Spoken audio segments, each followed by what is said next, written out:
y bienvenidos a la segunda edición de Filosofando. Yo soy Citlali y en esta ocasión vamos a hablar acerca de El contrato sexual de Carol Petman. En esta ocasión nos acompañan dos invitadas muy especiales, las cuales son Karen Garrido y Brenda Yasmín. Así que díganme, amigas, ¿qué nos pueden contar acerca de la autora? Carol Petman es profesora de la Universidad de Sydney en la Academia de las Ciencias Sociales en Australia.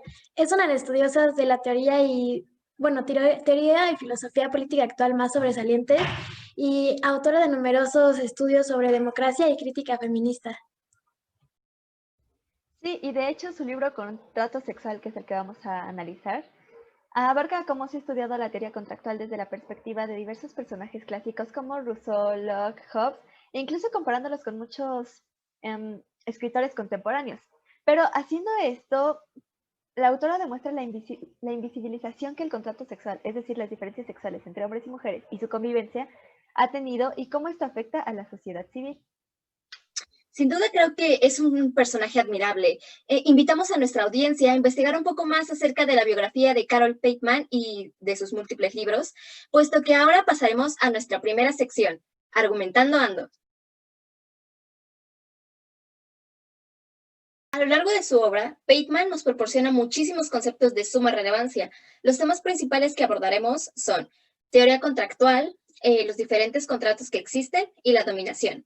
Karen, ¿qué nos puedes decir acerca de este primer concepto? Hola Cisla, primero que nada, qué gusto estar de nuevo por acá. Bueno, como ya lo mencionaste, Bateman aborda a lo largo de su obra este concepto denominado como teoría contractual. Este establece que la creación de relaciones sociales está constituida por subordinación y no por el intercambio en sí, como se puede apreciar en los diferentes contratos, por ejemplo, esclavitud, trabajo, matrimonio, prostitución, entre otros. Claro, y justamente él habla acerca del contrato social. Este contrato social específicamente es como la historia de la libertad. ¿Por qué? Porque permite a los individuos someterse voluntariamente al Estado y a la ley civil.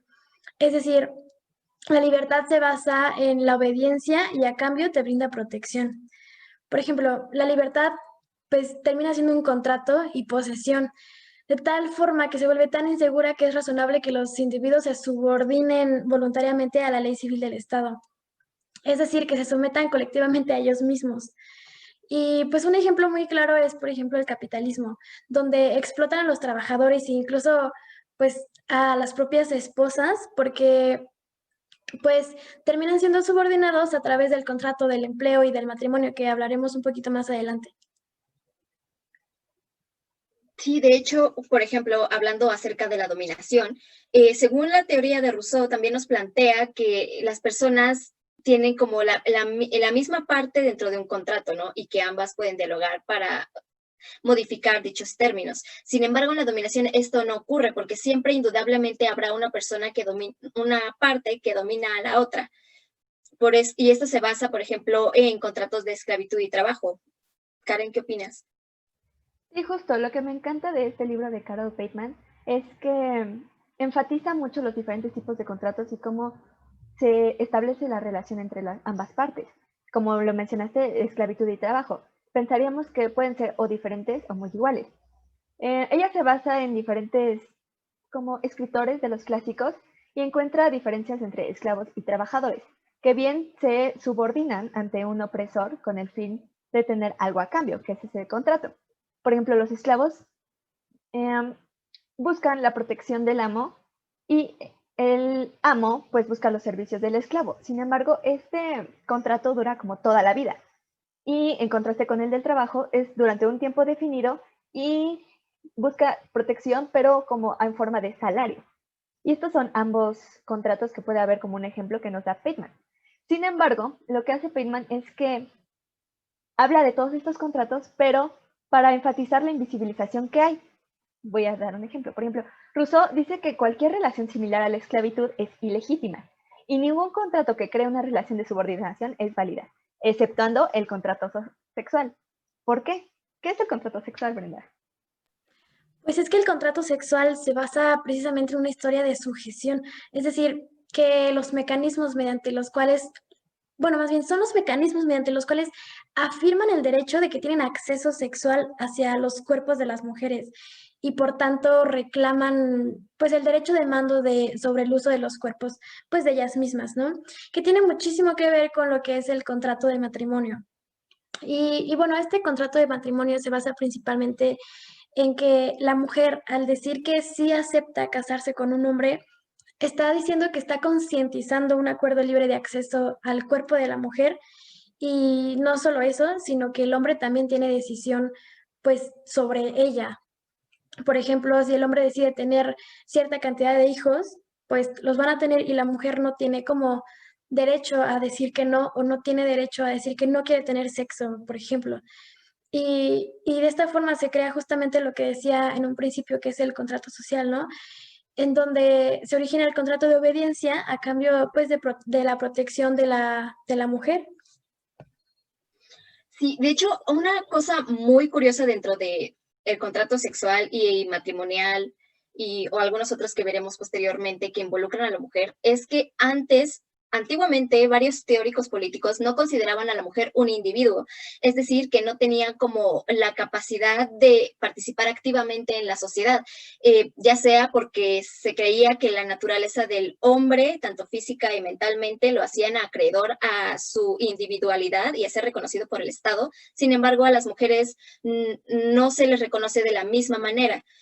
Y es algo muy curioso porque los individuos son los que se supone que participan en los contratos sociales y en teoría debería ser también en el matrimonial. Sin embargo, la mujer, al no ser considerada individuo, pues no debería participar en él. Sin embargo, se le exige que sea de esa manera para que el hombre pueda tener pues dominación sobre ella.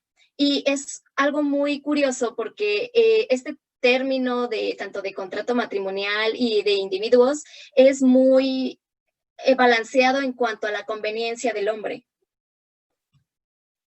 Claro, y también Bateman lo dice, habla mucho del patriarcado, que bien dice que la palabra no está como adecuadamente usada, sin embargo tiene que existir, porque el problema se invisibilizaría si no hay un concepto que lo demuestre, ¿no? Y es así como se crea pues la ley del padre, que él puede gobernar y que se tiene que hacer lo que él diga.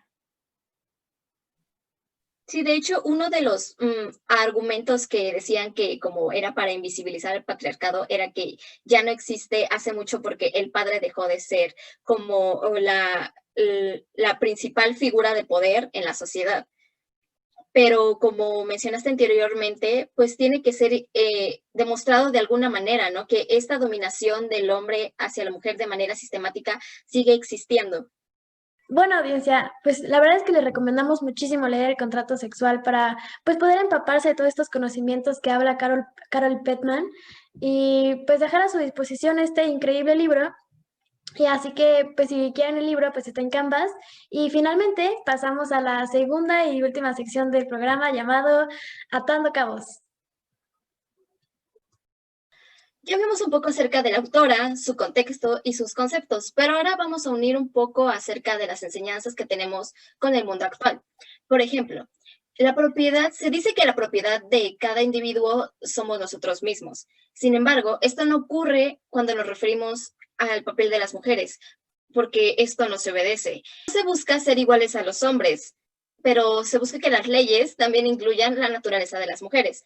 Un ejemplo de esto es el tema del aborto, ya que hay un diálogo para que las mujeres puedan lograr esta distinción en las leyes.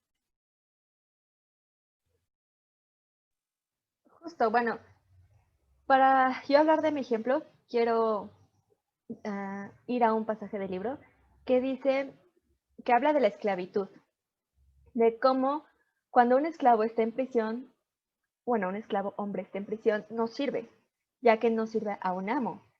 Pero cuando una esclava mujer está en prisión, todavía tiene una función, porque se puede usar ahí mismo como un objeto sexual.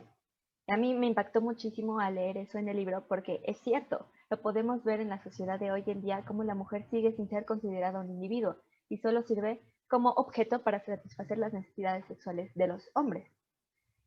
Y lo podemos ver en el acoso callejero, en las noticias de violaciones e incluso en los estereotipos de belleza. Cuando una mujer cumple esos estándares, que son atractivos para las necesidades sexuales del hombre, está bien, pero cuando no, pierde valor. Y eso a mí me impacta mucho cómo es la realidad de hoy en día. De hecho, agregando rápidamente un punto a lo que acabas de decir, es, por ejemplo, el matrimonio, bueno, las violaciones que sucedían dentro del matrimonio hace muchos años. Hace muchos años eso no se consideraba como un crimen, el hecho de que el esposo abusara sexualmente de su esposa por el simple hecho de que eran esposos.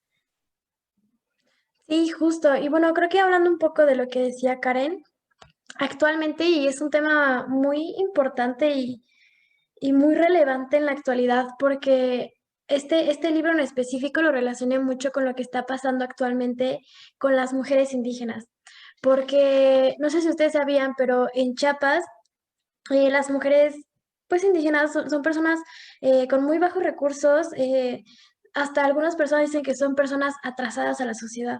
Pero ¿qué es lo que pasa? Que estas mujeres no tienen derecho, no tienen derechos, están expuestas a la esclavitud que la misma Carly Putman menciona, ¿no? Están sometidas a este maltrato por parte de los hombres, donde ellos deciden por ellas, ellos deciden cuántos hijos van a tener.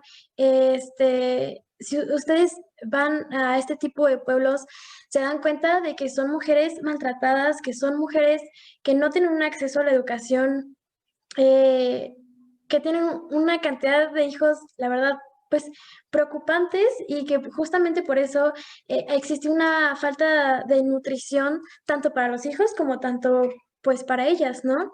Y es esto del mismo del contrato de matrimonio que habla ella, donde la mujer a cambio de decir si acepto, que en muchas ocasiones lo que está pasando es que ni siquiera aceptan, son obligadas, concientizan el libre acuerdo pues de tener el cuerpo para el hombre y las decisiones ellas no las pueden tomar, sino que el hombre toma las decisiones pues por ella, ¿no? A cambio de esta parte del contrato pues sexual donde les brindan los hombres supuestamente la protección a cambio de pues de la subordinación de las mujeres pues en todo el aspecto.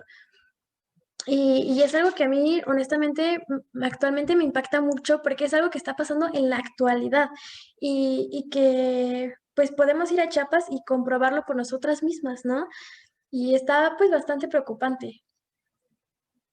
Bueno, muchas gracias a nuestras invitadas, Brenda y Karen, por este espacio para dialogar acerca de este tema tan interesante. Con esto concluimos el programa de hoy y creo que sin duda es importante recordarles que es importante que se abran espacios tanto de discusión como de divulgación, porque estos temas no solamente nos confieren a las mujeres, sino a todos. Esto fue todo y muchas gracias. Nos vemos en la próxima.